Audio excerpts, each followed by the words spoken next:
हम अपनी जान के दुश्मन को अपनी जान कहते हैं। मोहब्बत की इसी मिट्टी को हिंदुस्तान कहते हैं। जो दुनिया में सुनाई दे उसे कहते हैं खामोशी, जो आंखों में दिखाई दे उसे तूफान कहते हैं। अभी मजा आएगा ना भिड़ो। परम सम्मानीय प्रधानाचार्य जी, आदरणीय अध्यक्ष महोदय, गुरुजनों, भाइयों बहनों, मेरे प्रिय मित्रों, आप सभी को गणतंत्र दिवस की बहुत बहुत शुभकामनाएं। आज हम यहाँ गणतंत्र दिवस के इस महान अवसर पर एकत्रित हुए हैं और इस बार हम अपना 74वां गणतंत्र दिवस मना रहे हैं। हम सभी भारतीयों के लिए ये बहुत ही खास दिन है। कि अगर किसी पर मर मिटने को इश्क कहते हैं, कि अगर किसी पर मर मिटने को इश्क कहते हैं तो कोई फौजी से बड़ा आशिक बता दो जनाब। क्या क्या कहना क्या चाह रहे हैं भाई आप? हमें 15 अगस्त 1947 को 200 वर्षों के लंबे संघर्ष के बाद आज़ादी मिली। उस समय तक देश में किसी भी तरह का नियम या कानून नहीं बना था। बाबा साहेब भीमराव अम्बेडकर जी के नेतृत्व में स्थापित समिति के द्वारा 2 वर्ष 11 माह 18 दिन में भारत का संविधान तैयार किया गया।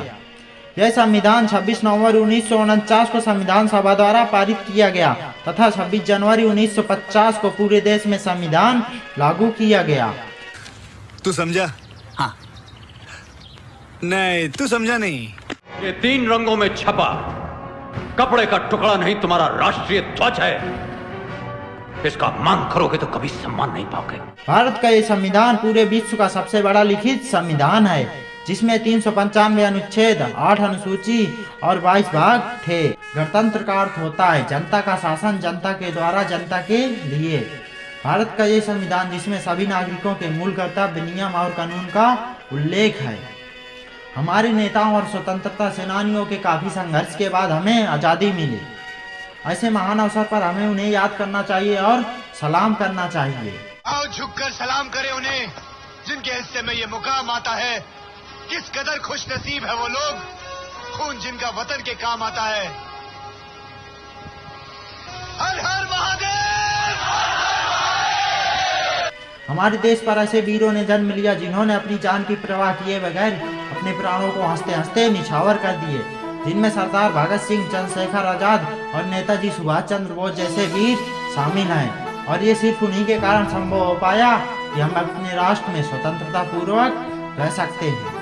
अपनी भारत में विविधता में एकता दिखाने के लिए भारतीय संस्कृति परंपरा का एक बड़ा प्रदर्शन भी किया जाता है। इंडिया गेट पर भारत के राष्ट्रपति वीरों को पुरस्कार देते हैं। विदेश से आए मुख्य अतिथि भी इसमें शामिल होते हैं। अंत में राष्ट्रीय ध्वज तिरंगा फहराया जाता है और राष्ट्रगान भी गाया जाता है।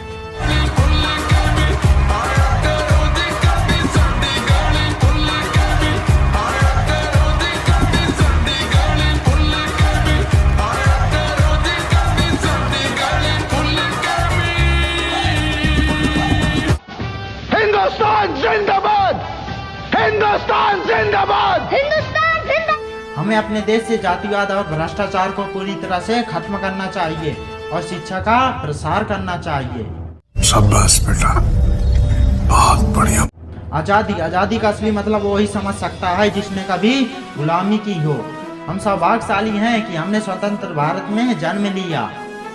मैं नहीं मानता कि साल में 2 बार हाथ में झंडा ले लेना या फेसबुक व्हाट्सएप की डीपी को 3 रंगों से रंगना सच्ची देशभक्ति है।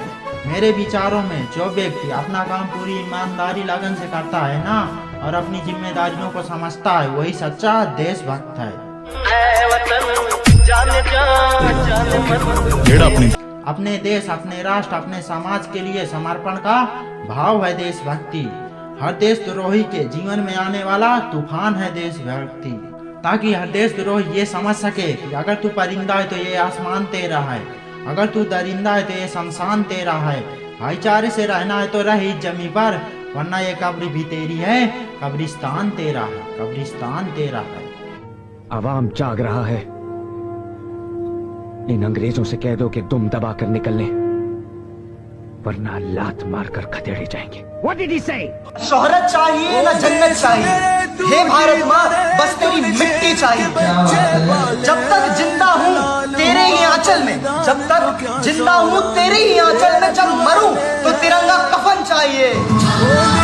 आज के इस दौर में वो युवा जिसके ऊपर जिम्मेदारी थी अपने समाज, अपने देश, अपने राष्ट्र की आशाओं को बांधे रखने की, वही युवा अब 4x4 इंच की छोटी सी स्क्रीन पर अपनी कोमल अंगुलियों के घर्षण मात्र से अपनी भावनाओं की इमोजी भेज रहा है। 4 बोतल रोज का काम मेरा रोज कार्य भारत का भविष्य खराब करके रखा है। कौन है ये लोग? कहां से आते हैं?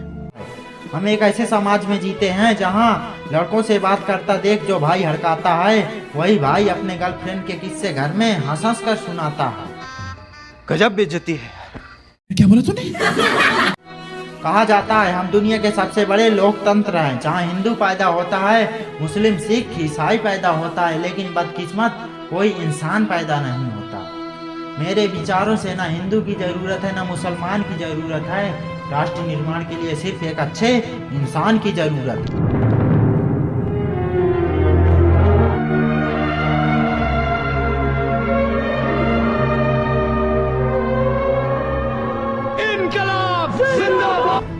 हमारा राष्ट्र निर्माण तब संभव होगा जब स्वच्छता अभियान पर सरकार नहीं बल्कि रोड पर चलने वाला हर नागरिक हाथ बटाएगा।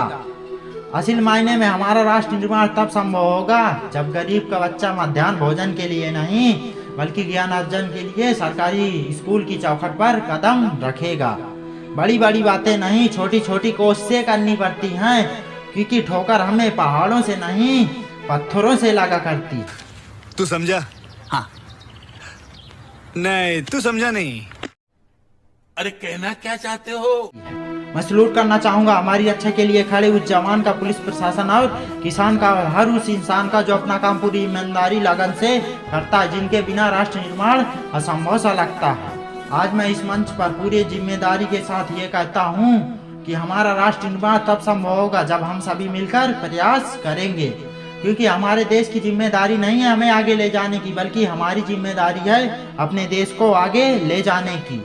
होगा हौसला सबके दिलों में बुलंद तो एक दिन पाकिस्तान भी जय हिंद कहेगा।